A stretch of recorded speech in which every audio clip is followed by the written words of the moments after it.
It's Friday, time for another episode of Ever Roaming.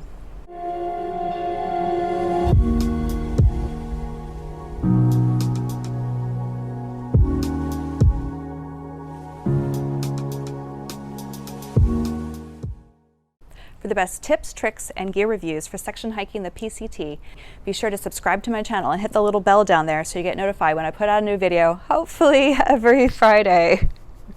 Okay, first let me apologize. The last 2 weeks I did not put up a video. I had finals, I was finishing a postmaster's, and then my students had their finals. Not only am I a nurse, but I also teach nursing at the local university. So I apologize for that. And so I had to take a little break. But I have some interesting, exciting news today. I got a new toy and I can't wait to show it to you. So I have a friend who's been trying backpacking with me last year, and I'll post a picture over here. So we went up to Crystal Cove, and I have that one person Pleximid that I've already shown you, and you can check that video out here too. And I wanted to get something. She wants to go backpacking again, so I wanted to get something that I could carry for the two of us to help lighten the load. So I got something very exciting, and I can't wait to show you. Okay, hold on. All right, look what came in the mail. Ooh, it's a box from Zpacks. What could it be? All right, let me set up the camera on the tripod and then we're gonna open the box and I'll show you everything that's inside. First look at what's in here, and then we're gonna compare it to something. I think you probably figure out already, it's a Duplex. So we'll do a first look at the Duplex and a setup. And then I'm going to compare that to the Pleximid that I had. I'm not going to set the Pleximid up again, but I will do some weight comparison, considering too that the Duplex only takes 8 stakes, whereas the Pleximid, if you want it fully set up, takes 10 stakes. So I've got the scale out, I've got the stakes out, and we'll do a little comparison of that. Then I'm going to show you a first look setup of the Duplex. So stick with me. All right, so let's do the unboxing. I'm going to be very careful with this. I don't want to cut my my tent, so just going to carefully slice the sides.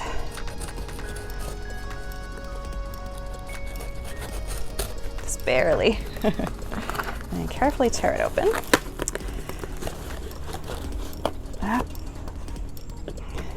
Like I'm doing some surgery here. I just don't want to get my tent. Ah! Oh my gosh! Are you ready? Are you ready? Are you excited as I am? Ah! Ooh, they always send a sticker. I still have to put one on the back of my car. Oh wow! Oh gosh! It's so compact. Okay, we're gonna compare all of that. I'm gonna compare all of this to the Pleximid. Okay. So first things first, it is a little more round. I'm sure after folding and stuff, it would probably get flatter. Let me show you the difference there. So the Pleximid that I have is this sort of flat pack, and this is what came. And I'm sure after a few folds, it's probably gonna look more like this. This one, the Pleximid has to stay sort of flat because it has that stay that's in there, and you fold it over that stay. This one doesn't have any stays in it. So this one takes 2 trekking poles, the Duplex takes 2 trekking poles to set up, and the Pleximid takes 1. Okay, so there's just the first comparison. I can see they're probably the same size stuff sack. It's just that this is still new in its package. Okay, let's do a weight comparison. Let me get the scale over here and set up. Okay, one more try at this. The table was very uneven, so I put it on the box and I got a clear container to keep the tent up, and then zeroed. All right, let's try it one more time. So this is the Pleximid with a titanium stay. Now I don't know how 100% accurate this is because, like I said, it's not even on this table. So we're gonna say 15.4-ish with the titanium stays. 15.5, so 15.45, let's go with that. All right, and then the website advertises the Pleximid, the blue style, at 19 ounces. Just also note that the different colors of DCF are different weights, so it will change the weight. So this is the regular blue, and it says on their website that it should be 19 ounces.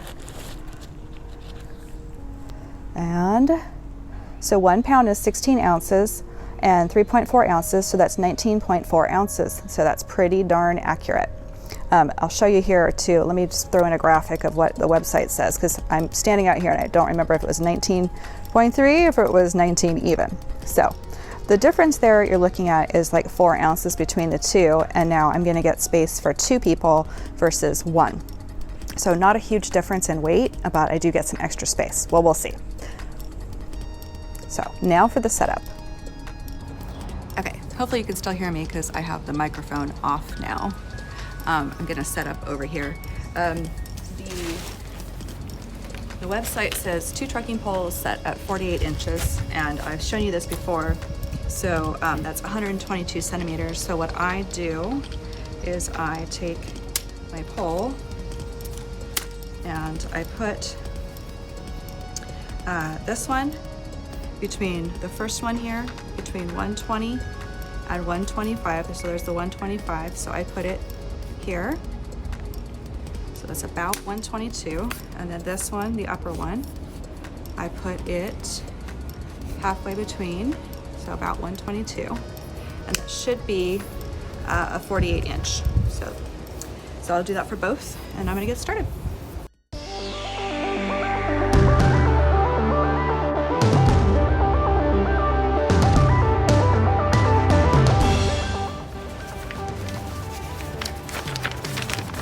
Instructions. Do we ever read the instructions? Sometimes.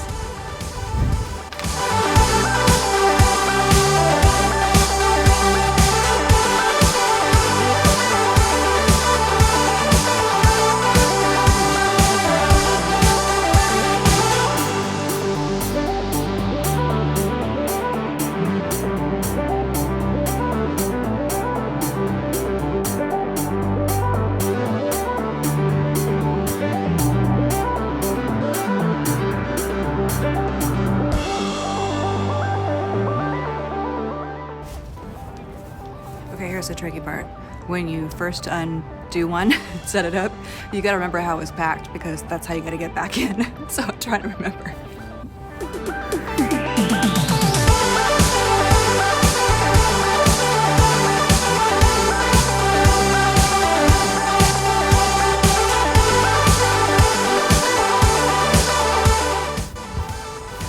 Okay, to fit it in my yard, I think I'm gonna have to put it at an angle.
Okay, so that's the initial setup. I've got a little bit of a fold in the wall pullouts, which I need to figure out how to adjust to get rid of.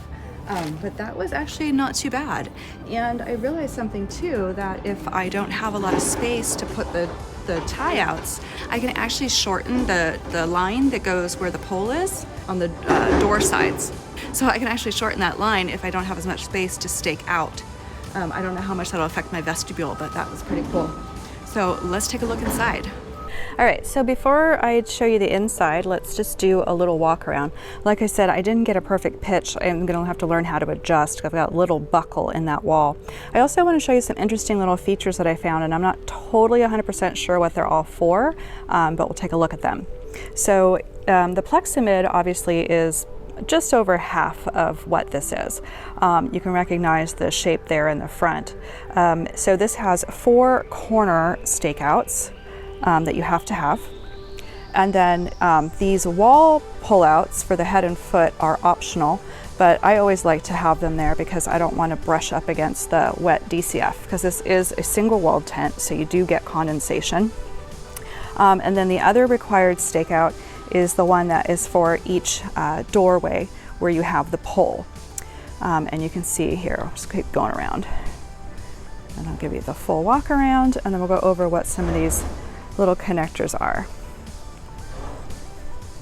Sorry, ducking under the peach tree. Okay, so here's a look from the other side. Clearly I need to do a little tensioning here on the doors, but this is just first quick setup.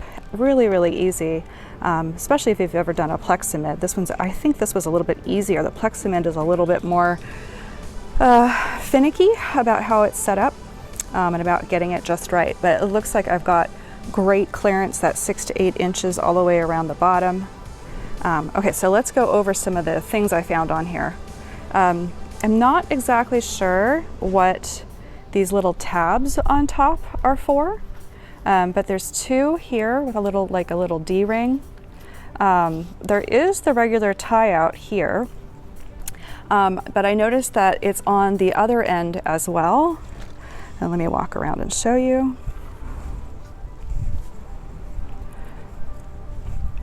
So it's on both ends. It has this little D-ring. So I don't know what those are for, if you can attach something here, what it's obviously for attaching, but I don't know what. There's a tab here, and I'm guessing that if you wanted, you could move or use that maybe to attach another pull-out, tie-out line or something, but I'll take a look on their website and see what it talks about with those. This tent also has the toggles, just like the other one for this storm door. So you can either have one open, both open, or you can really lock it down if you need to. All right, let's take a look inside. I haven't been in yet. So this has those great little clips, just like the Plexamid have, that are super easy to undo. And hopefully I can do that right now. It's kind of hard to do with one hand. Okay, I can't really set the phone down right now. There we go. Okay. And then I'm gonna roll this door back. Ah, the scent of new DCF. And it has the usual toggle here to tie it back. Again, I'm doing this one-handed. Give me a sec. Okay, so both doors tied back now, and we'll take a look at the inside. Okay, first things first, that big rainbow door that I love so much on the Plexamid. This has that on both sides. Nice, easy zip. The no-seam, super no-seam mesh, like nothing has ever gotten through the one on my Plexamid. I can't say that about some of my other tents that I've had. So let me finish unzipping. All right, big, heavier weight Cuban fiber floor. So this is supposed to not need a ground sheet under it because it is a heavier weight than the walls are. Okay. Sorry, it's a little bumpy. I'm climbing in. Wow, this is roomy. I was even thinking that there's times that I might carry this for myself, maybe when I'm in wetter areas and I want to make sure I'm not touching the walls, but B, being able to bring my gear in. There is room in the other one to bring my gear in, but if it's all wet and muddy, I'd like to keep it sort of to the side and away from me and have a little better space to change into dry clothing. Okay, so here you can see the other vestibule. Same rainbow door. There's a little pocket on each side. Let me show you that one on that side. A good deep bathtub floor. I believe it's supposed to be about 8 inches, depending on how it's pitched. Let's take a look there. Yeah. So depending on how it's pitched, it should be about an 8-inch bathtub.